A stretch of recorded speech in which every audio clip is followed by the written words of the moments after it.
ঠিক আছে, কি খবৰ হৈছে সকলোৱে ভাল তো বহুতে মোক কমেণ্ট কৰি আছিলে অগ্নিবীৰ আৰু টেটছমেন কোনটো বেছি ভাল, কাৰ দৰমহা বেছি। সকলো কৈ আছোঁ, যদি স্ক্ৰীনৰ শেহলৈকে চাই থাকিবা।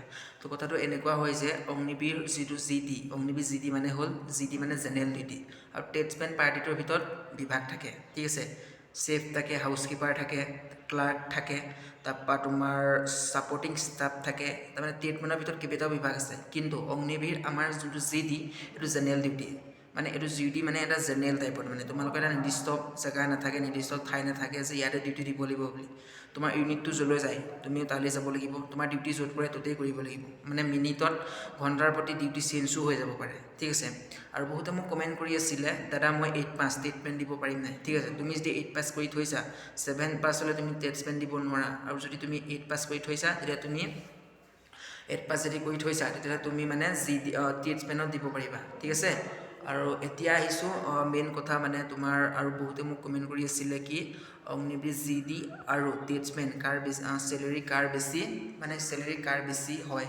তো মই তোমালোকক কৈ দিছোঁ যে যিহেতু জেনেৰেল ডিউটি আমাৰ মানে এলাউন্স থাকে ন, আমাৰ ডিউটিবোৰ মানে টেটছমেনতকৈ অলপ মানে ডেঞ্জাৰ এৰিয়াত পৰে, বা পিচ এৰিয়াত বা পিচ এৰিয়াত পৰিলেতো প্ৰায় ছেমেই হোৱা দেখা যায়। কিন্তু যদি আমাৰ যেতিয়া ফিল্ড এৰিয়াত পৰে তেতিয়া আমাৰ টেটছমেন আৰু জি ডি মানে আমাৰ অলপ এলাউন্সটো মানে অলপ চেঞ্জ হৈ যায়। ঠিক আছে, তো ফাৰ্ষ্টলি কৈ দিওঁ যে আমাৰ যদি আমাৰ পিচ এৰিয়াত পৰে টেটছমেনতকৈ আমাৰ অলপ দৰমহাটো বেছি হয়, কিন্তু যদি আমাৰ ফিল্ড এৰিয়াত পৰে তেতিয়া আমাৰ টেটছমেনতকৈ আমাৰ জি ডি দৰমহাটো মানে মেক্সিমাম 2 গুণ 3 গুণ বেছি হয়। মানে 2 গুণ হ'লেও আমাৰ এলাউন্সটো থাকে ন, তেতিয়া আমাৰ বেছি হয়। ঠিক আছে, তো মই নিৰ্দিষ্টভাৱে কৈ দিব নোৱাৰোঁ যে টেটছমেন আৰু জি ডি কাৰ বেছি, মানে কিমান চেলেৰি বেছি হয়, কিন্তু জাগাৰ প্ৰতি মানে এইটো চেলেৰিটো বেছি হোৱা দেখা যায়। ঠিক আছে, যদি তোমাৰ ডেঞ্জাৰ এৰিয়াত পোৱা তেতিয়া মানে কিছুমানত 42 এলাউন্স, 22 এলাউন্স, তেনেকৈ 13,000 এলাউন্স, 20,000 এলাউন্স তেনেকুৱা দেখা যায়, তেতিয়া মানে টেটছমেনতকৈ দৰমহাটো মানে জি ডিৰ বেছি হৈ যায়।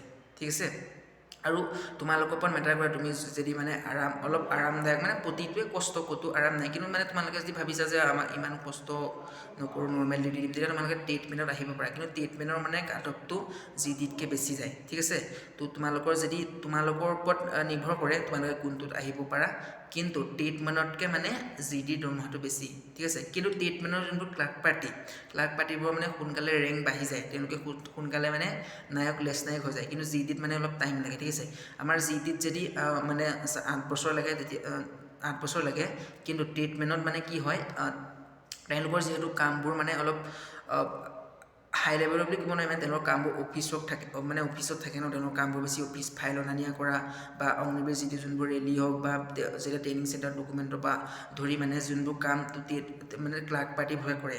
ঠিক আছে, তেতিয়া তেওঁলোকৰ মানে যেতিয়া ৰেংকটো বাঢ়ি যায়, লেছ নায়ক যদি হৈ যায় বা নায়ক যদি হৈ যায়, তেতিয়া তেওঁলোকৰ মানে দৰমহাটো অলপ মানে বাঢ়ি যায়। ঠিক আছে, কিন্তু সাধাৰণতে ক'বলৈ গ'লে টেটমেনতকৈ জি ডি চেলেৰিটো বেছি।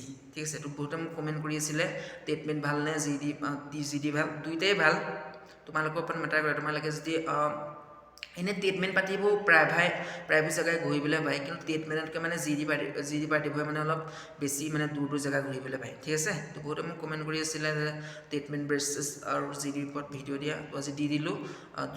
দৰমহাটো অলপ অগা পিছা হোৱা দেখা যায়, কিন্তু কিছুমান ক্ষেত্ৰত দুইটাৰে মানে দৰমহাটো ছেমেই হয়। ঠিক আছে, তো ভিডিঅ' যিমান পাৰে শ্বেয়াৰ এটা কৰি দিব সকলোকে, ধন্যবাদ।